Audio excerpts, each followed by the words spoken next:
Hi welcome to Devika Ilangovan channel. இன்னைக்கு நம்மளோட சேனலில் என்ன வீடியோ பார்க்க போகிறோம் அப்படின்னு பார்த்தீங்கன்னா, இது ஒரு மார்னிங் ரொட்டீன் vlog தான்.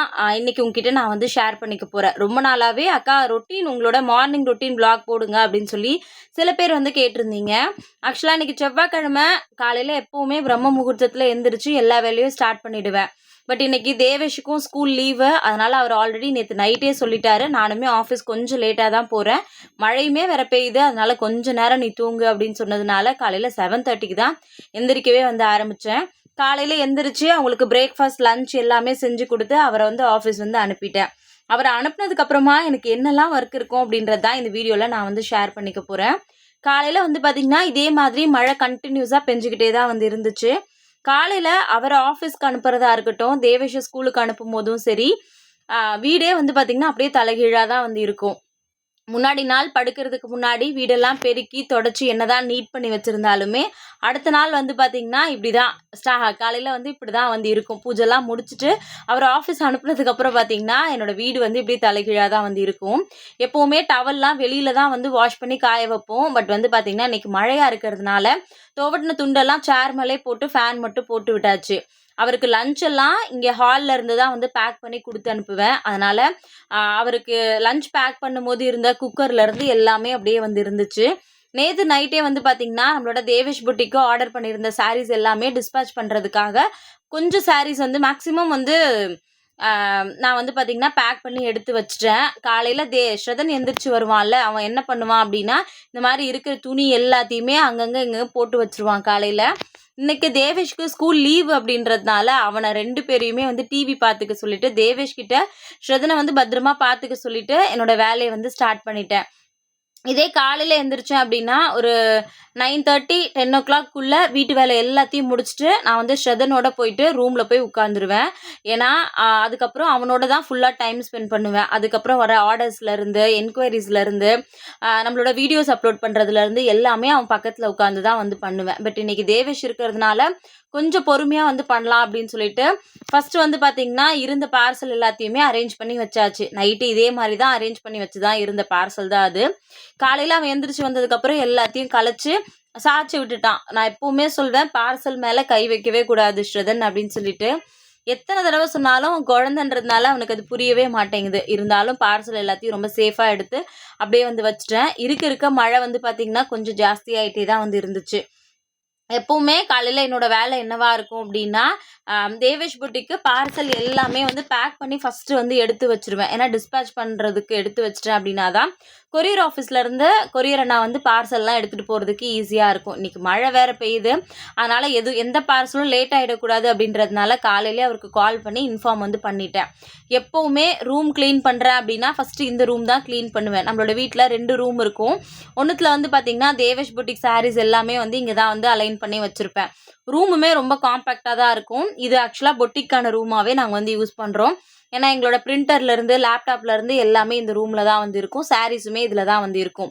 இதை தாண்டி எங்களோட டெய்லி யூஸ் பண்ணுற 2 பீரோவுமே உள்ளே இருக்கிறதுனால காலையில் தேவேஷ் வந்து குளிச்சுட்டு அந்த ட்ரெஸ் எல்லாம் அப்படியே போட்டு வச்சுருந்தான். அது எல்லாத்தையும் தான் மடித்து வந்து வச்சுட்ருக்கேன். அப்பப்போ வீடை வந்து நீட் பண்ணிக்கிட்டே இருப்பேன். எனக்கு எப்போவுமே ஒரு பழக்கம் இருக்குது. எந்த வேலை எப்படி இருந்தாலும் ஒரு 10 நிமிஷம் உட்காரலாம் ரிலாக்ஸாக. ஒரு 10 நிமிஷம் ஃபோன் பார்க்கலாமே, ஒரு அரை மணி நேரம் டிவி பார்க்கலாமே அப்படிலாம் எப்போவுமே உட்கார மாட்டேன். அந்த வேலை எல்லாத்தையும் க்ளீனாக முடிச்சுட்டு அதுக்கப்புறம் நம்ம 2 மணி நேரம் ரெஸ்ட் எடுத்தால் கூட நம்மளை ஏன் நீ சும்மா இருக்க அப்படின்னு கேட்குறதுக்கு யாரும் வந்து கிடையாது. அதனால் எனக்கு எப்போவுமே அவர் கிளம்புனதுக்கப்புறம் வீடை ஃபுல்லாக நீட் பண்ணி விட்டுட்டு அதுக்கப்புறம் ரூமில் போய் செட்டில் ஆகிடுவேன். உட்காந்துக்கிட்டே என்னென்ன வேலையெல்லாம் பார்க்க முடியுமோ எல்லா வேலையும் வந்து பார்ப்பேன். இப்படியே வீட்டுக்குள்ளே இந்த வேலையெல்லாம் முடிக்கிற வரைக்கும் நடந்துக்கிட்டே தான் வந்து இருப்பேன். காலையில் வந்து பார்த்திங்கன்னா 6 o'clockலேருந்து 8:30 வந்த ஆர்டர்ஸ் மட்டும்தான் இது. இது எல்லாத்தையுமே காலையில் அவரை பிரிண்ட் வந்து எடுத்து கொடுக்க சொல்லியிருந்தேன். அதனால் வந்து பார்த்திங்கன்னா கொஞ்சம் பார்சல் வந்து பிரிண்ட் கொடுத்துருந்தாரு. ஏன்னா ஆமாம், அவர் கிளம்பும் போதே ஆல்மோஸ்ட் 8 o'clock ஆகிடுச்சு. அது வரைக்கும் அந்த ஆர்டர்ஸ் எல்லாமே பிரிண்ட் அவுட் எடுத்தாச்சு. அவர் கிளம்புனதுக்கப்புறம் நான் பிரிண்ட் அவுட் வந்து எடுக்க மாட்டேன். மேக்ஸிமம் கையிலே வந்து எழுதிடுவேன். காலையில் கீழே உட்காந்து ஸ்ரதன் தான் சாப்பிட்ருந்தான். காலையில் பிரேக்ஃபாஸ்ட்டுக்கு பொங்கல் வந்து செஞ்சுருந்தேன். எப்போவுமே அவன் சாப்பிட்ட பிளேட்டை சாப்பிட்டுட்டு ஒன்று என்கிட்ட கொடுப்பான், இல்லைனா அவனே கொண்டு போய் போட்டுருவான். பட் இன்றைக்கி அவங்க அண்ணா இருக்கிறதுனால கொஞ்சம் வந்து அட்வான்டேஜாக வந்து எல்லாத்தையும் அப்படியே வச்சுட்டு வந்து போயிட்டான். கீழலாம் வந்து பார்த்திங்கன்னா ஃபுல்லாக சாதமாக இருந்துச்சு. அதனால் சாதத்தெல்லாம் எடுத்துட்டு இது சும்மா துணி வீடு துடைக்கிறதுக்கு நார்மலாக இருக்கும்ல, நம்ம கிச்சன் எதாவது க்ளீன் பண்ணுறதுக்காக வச்சுருக்கிறது தான். இது எப்படி இங்கே வந்துச்சு அப்படின்னு கூட தெரியல. ஏன்னா இவனுங்க ஏதாவது எடுக்கும்போது அப்படியே தூக்கி வீசிட்டு இருப்பானுங்க. ஃப்ரிட்ஜிலேருந்து கொஞ்சம் தண்ணி வந்ததுனால அது ஆல்ரெடி ஈரமாக இருந்துச்சு. அதனால் அந்த இடத்த மட்டும் தொடச்சி விட்டுட்டு ஃபஸ்ட்டு இன்றைக்கி வேலை வந்து பார்த்திங்கன்னா தேவேஷ் புட்டிக்கு என்னென்ன என்கொயரிஸ் அதுக்கப்புறம் வந்திருக்கு அப்படின்னு சொல்லி செக் பண்ணி எல்லாருக்கும் திரும்ப ரிப்ளை தான் வந்து பண்ணிகிட்ருக்கேன். நிஜமாவே ஃபுல்லாகவே பார்த்திங்கன்னா எனக்கு ஏதாவது ஒரு வேலை இருந்துக்கிட்டே தான் இருக்கும். இதுக்கு நடுவில் நிறைய கால்ஸ் வந்து வந்துக்கிட்டே இருக்கும், நிறைய மெசேஜ் வந்து வந்துட்டுருக்கும். இது வந்து இந்த நம்பர் வந்து பார்த்திங்கன்னா ஆக்சுவலாக தேவேஷ் புட்டிக்குன்னு ஒரு நம்பர் வந்து கொடுத்துருக்கேன். அதில் வந்து நிறைய பேர் என்கிட்ட பேசுறதுக்காக கால் பண்ணுவாங்க. எனக்கு அதெல்லாம் பெருசாக வந்து தெரியாது. சில பேர் வந்து கால் பண்ணிவிட்டு என்ன பண்ணுவாங்க, அவங்க யார் என்ன எதுவுமே சொல்ல மாட்டாங்க. சடனாக வந்துல நீங்கள் ஏன் வந்து உங்கள் வீட்டுக்காரர் ஏன் உங்களை அப்படி கூப்பிடுறாரு, நீங்கள் வந்து எப்படி வந்து சாரீ பிஸ்னஸ் ஆரம்பிச்சிங்க, எந்த இடத்துல சாரீ எடுக்கிறீங்க அப்படின்னு எடுத்த உடனே வந்து கேட்பாங்க. எனக்கு அதெல்லாம் சில டைம் வந்து கொஞ்சம் எரிச்சலாக தான் வந்து இருக்கும். ஏன்னா எல்லா டைமும் நம்மளோட மைண்ட் செட் வந்து ஒரே மாதிரி இருக்காதுல்ல. நமக்கும் நிறைய ப்ரெஷர் இருக்கும், நிறைய டென்ஷன் இருக்கும். நார்மலாக எடுத்துகிட்டு இந்த மாதிரி நான் இங்கேருந்து பேசுகிறேங்க, எப்படி இருக்கீங்க அப்படின்னு பேசினா பிரச்சனை கிடையாது. இன்னும் சில பேர்லாம் இருக்காங்க, ஹலோ அப்படி சொன்ன உடனே அடுத்த செகண்ட் கேட்குறது, இப்போ நீங்கள் ஃப்ரீயாக இருக்கீங்களா, இல்லை எனக்கு ஒரு 1/2 மணி நேரம் உங்ககிட்ட பேசணும் அப்படின்னு சொல்லி கேட்பாங்க. 1/2 மணி நேரம் பேசுறதுக்கெலாம் சத்தியமாக எனக்கு டைமே வந்து இருக்காது. ஏன்னா குழந்தைய உள்ளே விட்டுட்டு அவன் பக்கத்துலேயே உட்காந்து ஒரு வேலையாக வந்து முடிப்பேன். அது எதாவது முக்கியமான விஷயமா இருந்தால் கூட ஓகே, நம்ம வந்து டைம் ஸ்பெண்ட் பண்ணி பேசலாம்.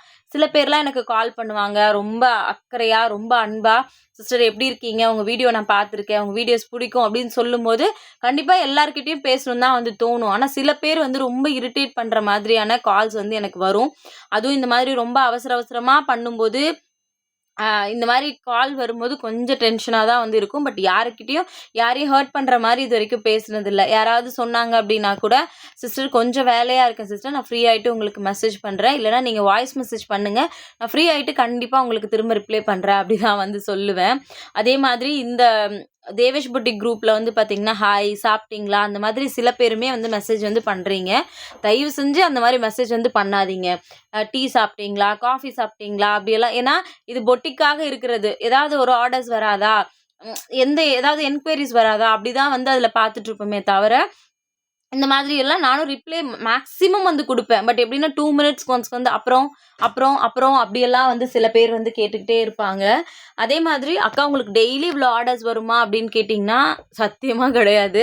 டெய்லியெல்லாம் வராது. சில நாள் வந்து 100 ஆர்டர் எடுத்த நாளும் இருக்குது. சில நாள் வந்து பார்த்திங்கன்னா 2 ஆர்டர் கூட இல்லாமல் 1 ஆர்டர் கூட எடுக்க முடியாமல் இருந்த நாளுமே வந்து நிறைய வந்து இருக்குது. அதனால் வந்து பார்த்திங்கன்னா நம்ம எடுக்கிற சாரீஸ் கலெக்ஷன்ஸை பொறுத்து, அவங்களுக்கு எந்த அளவுக்கு பிடிக்குது அப்படின்றத பொறுத்து தான் நமக்கு வந்து சாரீ ஆர்டர்ஸ் வந்து வரும். எல்லா டைமும் இவ்வளோ பிஸியாக இருக்குமா சாரீ பிஸ்னஸ்ன்னு கேட்டிங்கன்னா கண்டிப்பாக கிடையாது. எல்லா பிஸ்னஸ் மாதிரி இதுலேயும் அப் அண்ட் டவுன்ஸ் வந்து கண்டிப்பாக இருக்க தான் செய்யும். இதில் வேலை பார்க்கும்போது எந்த டிஸ்டர்பும் இல்லாமல் நான் வந்து மைண்டு பீஸ்ஃபுல்லாக வச்சு வேலை பார்த்தா மட்டும்தான். சாரீ எதுவும் மாறிடக்கூடாது, அவங்க கேட்ட கலர் வந்து கரெக்டாக இருக்கணும். சில பேர் என்ன பண்ணுவாங்கன்னா, ஒரு சாரீ ஆர்டர் பண்ணிவிட்டு ஒரு நெக்ஸ்ட் டே வந்து பார்த்திங்கன்னா நைட்டு ஒரு சாரீ ஆர்டர் பண்ணுவாங்க, மார்னிங் ஒரு சாரீ வந்து ஆர்டர் பண்ணியிருப்பாங்க. அதனால் வந்து பார்த்திங்கன்னா நான் லாஸ்ட்டு என்ன ஸ்க்ரீன்ஷாட் எடுத்து அனுப்பியிருக்காங்களோ அதை மட்டும் செக் பண்ணிவிட்டு முன்னாடி அனுப்பிட்டு இருந்தேன். பட் அவங்க முன்னாடி ஒரு சாரீ ஆர்டர் பண்ணியிருப்பாங்கல்ல, அதை வந்து அனுப்பாமல் ஸ்டார்டிங்கில் அந்த மாதிரி மிஸ்டேக்லாம் வந்து பண்ணிகிட்டு இருந்தேன். அதனால் வந்து பார்த்திங்கன்னா எல்லாத்தையும் ஒன்று பார்த்து அவங்க என்ன வாய்ஸ் மெசேஜ் பண்ணியிருக்காங்க, எல்லா மெசேஜும் வாய்ஸ் மெசேஜ் எல்லாத்தையும் ஃபஸ்ட்லேருந்து ஒரு தடவை கேட்டுட்டு கன்ஃபார்ம் பண்ணிட்டு தான் சாரீ வந்து எடுத்து வைப்பேன்.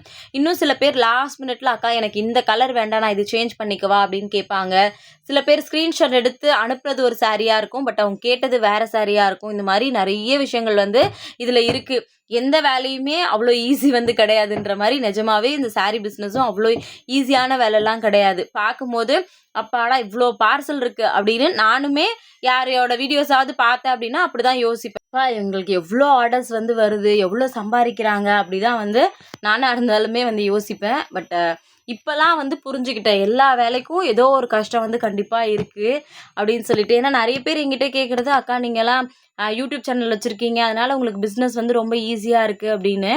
பட் இந்த யூடியூப் சேனல் வந்து ஸ்டார்ட் பண்ணி இதை இந்த அளவுக்கு ஓரளவுக்கு கொண்டு வர்றதுக்கே நான் ஆல்மோஸ்ட் 5 வருஷம் கிட்ட ரொம்ப கஷ்டப்பட்டிருக்கேன். அதனால் எதுவுமே ஈஸியாக இருக்காதுல்ல. இந்த மாதிரி தான் சாரீஸ் எல்லாத்தையுமே வந்து பேக் பண்ணி முடிச்சுட்டு ஃபஸ்ட்டு அந்த ரூம் எல்லாம் வந்து கூட்டி விட்டுருவேன்.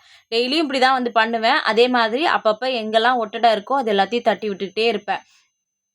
ஏன் இதெல்லாம் பண்ணுறேன் அப்படின்னா, வீடு நம்ம நீட்டாக இருந்துச்சு அப்படின்னா, சப்போஸ் யாராவது வராங்க அப்படின்னா கூட நமக்குமே ஒரு கான்ஃபிடென்ட்டாக இருக்கும். ஓகே வாங்க அப்படின்னு கூப்பிடுறதுக்கு.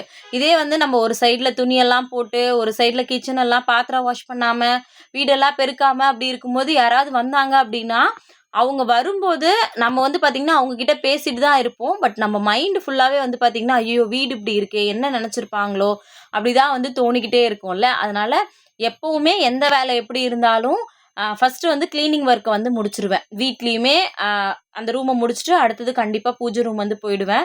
காலையில் எப்படியும் பூஜைலாம் பண்ணியிருப்பேன்ல, அந்த பூவெல்லாம் இருக்கும், கீழே ஏதாவது எண்ணெய் சிந்திருக்கும், அதனால் அதெல்லாம் தொடச்சி விட்டுட்டு அதெல்லாம் வந்து பெருக்கி அந்த ரூமையுமே வந்து லாக் பண்ணி விட்டுட்டு அதுக்கப்புறம் வந்து வந்துடுவேன். ஃபஸ்ட்டு இந்த 2 ரூம் தான் வந்து க்ளீன் பண்ணுவேன். ஏன்னா இதுதான் ரொம்ப குட்டியாக இருக்கும். அதனால் ஃபஸ்ட்டு முடிச்சிட்டோம் அப்படின்னா ரூமாக பார்க்கும்போது 2 ரூம் முடிச்சிட்டோம் அப்படின்னு எனக்கு ஒரு சின்ன ஒரு இது. அதனால் வந்து பார்த்திங்கன்னா இந்த ரூம் எல்லாத்தையும் வந்து க்ளீன் பண்ணி வந்து முடிச்சுட்டு அடுத்தது அப்படியே கிச்சனுக்கு வந்து போயிடுவேன். காலையில் சமைச்சு அவசர அவசரமாக கொடுத்து அனுப்புறதுனால கிச்சனே ரொம்ப தலைகீழாக தான் வந்து இருக்கும். முடிஞ்ச அளவுக்கு நைட்டே கிச்சன் எல்லாத்தையும் தொடச்சி தான் விடுவேன். ஆனால் காலையில் எப்படியும் சமைக்கும் போது அதுலேருந்து பால் பொங்குறது, குக்கர்லேருந்து சாம்பார் வடிகிறது, இந்த மாதிரி ஏதாவது ஒன்று கண்டிப்பாக நடந்துருமா. அது மட்டும் இல்லை, அப்பப்போ சமைக்கும் போது எல்லாத்தையும் எடுத்து கீழே வைப்பேன், மறுபடியும் மேலே வைக்கிறதுக்கெல்லாம் டைம் இருக்காது. எப்படியாவது சீக்கிரமாக சமைச்சு முடிக்கணும் அப்படின்றது மட்டும்தான் தோணிக்கிட்டே இருக்கும். அதனால் எல்லாமே வச்ச இடத்துல அப்படியே இருக்கும். அது எல்லாத்தையுமே இருந்த இடத்துல பழைய மாதிரி அலைன் பண்ணிவிட்டு அதுக்கப்புறம் வந்து பார்த்திங்கன்னா ஸ்டவ் எல்லாத்தையும் ஃபஸ்ட்டு க்ளீனாக தொடச்சி விட்டுட்டு கீழே ஏதாவது சாம்பார் சிந்திருக்கா அதெல்லாம் தொடச்சிட்டு அந்த வேலை எல்லாத்தையுமே வந்து முடிச்சிருவேன். இப்போ மழை பெய்யறதுனால மேலே வந்து பார்த்திங்கன்னா அந்த ஃபேன் ஒன்று குட்டி ஃபேன் ஒன்று போட்டிருப்போம்ல, அதுலேருந்து தண்ணி வந்து வருது. ஒரு சைடாக மழை பெய்யும்போது தண்ணி ஃபுல்லாக உள்ளே வர்றதுனால அந்த க்ரீன் கலர் மேட்டு போட்டிருக்கல, அந்த மேட்டெல்லாம் நனைஞ்சிருது. ஜன்னலெல்லாம் பார்த்திங்கன்னா தண்ணி வடியுது. அதனால் அந்த இடமே கொஞ்சம் ஈரமாக தான் இருக்குது. இருந்தாலும் அதை அப்படியே விட முடியாதுல்ல. அதனால் வந்து பார்த்திங்கன்னா ஃபுல்லாக வந்து நல்லா தொடச்சி விட்டுட்டு அந்த மேட்டெல்லாம் நல்லா உதறி இருந்த ஈரம் எல்லாத்தையுமே வந்து ஃபுல்லாக தொடச்சிட்டு கொஞ்சம் ட்ரை பண்ணிவிட்டு அதுக்கப்புறம் மேட் எல்லாத்தையுமே வந்து மறுபடியும் போட்டு இருந்த பாத்திரம் எல்லாம் வாஷ் பண்ணி இப்படி தான் வந்து என்னோடய ரொட்டீன் வந்து மேக்ஸிமம் வந்து இருக்கும். பாத்திரத்தெல்லாம் வாஷ் பண்ணி முடிச்சுட்டு அதுக்கப்புறம் தான் வந்து பார்த்திங்கன்னா அடுத்த வேலை செய்கிறதுக்கே வந்து போவேன். இதுக்குள்ளே ஸ்ரதனை வந்து நடுவில் போய் செக் பண்ணிகிட்டே வந்து இருப்பேன், என்ன பண்ணுறான் அப்படின்னு. ஏன்னா ஒரு 5 நிமிஷம் அவனை தனியாக விட்டோம் அப்படின்னா கூட அவன் ஏதாவது பண்ணி வச்சுருவான். இன்னொரு விஷயம் ஏதாவது முழுங்கிடுவானோ அந்த மாதிரி பயம்லாம் வந்து இருக்கிறதுனால செக் பண்ணிக்கிட்டே இருப்பேன். ஏர்லி மார்னிங் எந்திரிச்சேன் அப்படின்னா எனக்கு இந்த டென்ஷன்லாம் இருக்காது. ஏன்னா 7:30க்கு அவர் அனுப்பிட்டேன்னா தேவேஷ் ஒரு 7:50க்கெல்லாம் கிளம்பிடுவான். ஸ்ரதன் சில நாள் எந்திரிக்கிறதுக்கு 8:30 8:45 ஆகும். அந்த 1 ஹவர்க்குள்ளே இருக்கிற வேலை எல்லாத்தையும் ரொம்ப ஸ்பீடாக வந்து முடிச்சுட்டு அவனோட போய் உட்காந்துருவேன். அதுக்கப்புறம் அவன் எந்திரிச்சதுக்கப்புறம் அவனுக்கு பிரேக்ஃபாஸ்ட் கொடுக்கறது, அவனை குளிக்க வைக்கிறது, இப்படியே வந்து ஃபுல்லாக வந்து போயிடும். அதனால் வந்து பார்த்திங்கன்னா அப்படி தான் வந்து இருக்கும். கிச்சன் உங்களுக்கு பார்க்கும்போதே தெரியும் எப்படி இருக்குது அப்படின்னு சொல்லிட்டு. இதெல்லாம் காலையில் சமைச்ச பாத்திரம் எல்லாமே அப்படியே வந்து இருந்துச்சு. எல்லா பாத்திரத்தையும் அப்போவே வந்து வாஷ் பண்ணி அப்பப்போ வந்து எடுத்து வச்சுருவேன். சப்போஸ் எனக்கு வந்து ஸ்ரதன் சீக்கிரம் எந்திரிச்சிட்டான் அப்படின்னா கிச்சன் எல்லாத்தையும் தொடச்சி கிச்சன் மட்டும் நீட் பண்ணிவிட்டு பாத்திரம் எல்லாத்தையும் வந்து பார்த்திங்கன்னா 1 to 2க்குள்ளே அவனை கண்டிப்பாக சாப்பாடு கொடுத்து தூங்க வச்சுருவேன். 4 to 5 o'clock வரைக்கும் கண்டிப்பாக தூங்குவான். அந்த 3 to 4 hours இருக்கிற டைமில் வந்து பார்த்திங்கன்னா கமெண்ட்ஸுக்கு ரிப்ளை பண்ணுறது, இந்த பாத்திரம் வாஷ் பண்ணுறது, இந்த மாதிரி வேலை எல்லாமே வந்து பார்த்து முடிச்சிடுவேன். அதே மாதிரி வந்து பார்த்திங்கன்னா கிச்சனெல்லாம் இப்போ மறுபடியும் தொடச்சி வச்சுட்டேன் அப்படின்னா நைட்டு சமைக்கும் போது தான் மறுபடியும் கிச்சனுக்கே வரப்போகிறோம். ஏன்னா டீ காஃபிலாம் எங்கள் வீட்டில் யாரும் குடிக்க மாட்டோம். அதனால் வந்து பார்த்திங்கன்னா மேக்ஸிமம் கிச்சனுக்கு வர வேலையே இருக்காது. அதுக்கப்புறம் தேவேஷ் ஏதாவது 4 மணிக்கு ஸ்கூல்லேருந்து வரும்போது அவனுக்கு எதாவது ரெடி பண்ணி வச்சுருப்பேன். இல்லைனா அப்போ ரெடி பண்ணும்போது தான் கிச்சனுக்கு போகிற மாதிரி வந்து இருக்கும். அதனால் வந்து பார்த்திங்கன்னா கிச்சன் வேலையை முடிச்சிட்டேன் அப்படின்னா அதுக்கப்புறம் பெருசாக கிச்சனுக்குள்ளே போகிற வேலையே வந்து இருக்காது. பாத்திரம்லாம் வாஷ் பண்ணி முடிச்சுட்டு அடுத்ததாக வந்து பார்த்திங்கன்னா ஹால் மட்டும் பெருக்கி ஒரு தடவை மாப்பெல்லாம் போட்டு தொடச்சி விட்டுட்டு அதுக்கப்புறமா அப்படியே வந்து உள்ளே போயிடுவேன் என்னோட மற்ற ஒர்க்கெல்லாம் வந்து பார்க்குறதுக்கு. என்னோட மார்னிங் ரொட்டீன் மேக்ஸிமம் இப்படி தான் இருக்கும். எப்போவுமே ஒரு 8:30 to 9 o'clock மார்னிங் எல்லா வேலையும் வந்து முடிச்சுட்டு வீடெல்லாம் நீட் பண்ணி வந்து வச்சுருவேன். எதுக்காக இதை உங்ககிட்ட ஷேர் பண்ணுறேன் அப்படின்னா சில பேர் வந்து எங்கிட்டயுமே வந்து சொல்லியிருக்காங்க. என்ன அப்படின்னா, அக்கா எல்லாரையும் அனுப்பி முடிச்சுட்டு அப்பாடான்னு உட்காந்து ஃபோன் பார்க்கறதுக்கு ஒரு 10 நிமிஷம் ஃபோன் எடுப்பேன். எப்படி தான் டைம் போகுதுன்னே தெரியாது. 12:30 1 o'clock கிட்ட ஆகிடும்க்கா. அதனால் எந்த எந்த வேலையுமே முடிக்க முடியறதில்ல. பசங்க வர டைமில், அவர் வர டைமில் தான் அவசர அவசரமாக எல்லாமே பண்ணுவேன் அப்படின்னு சொல்லிட்டு.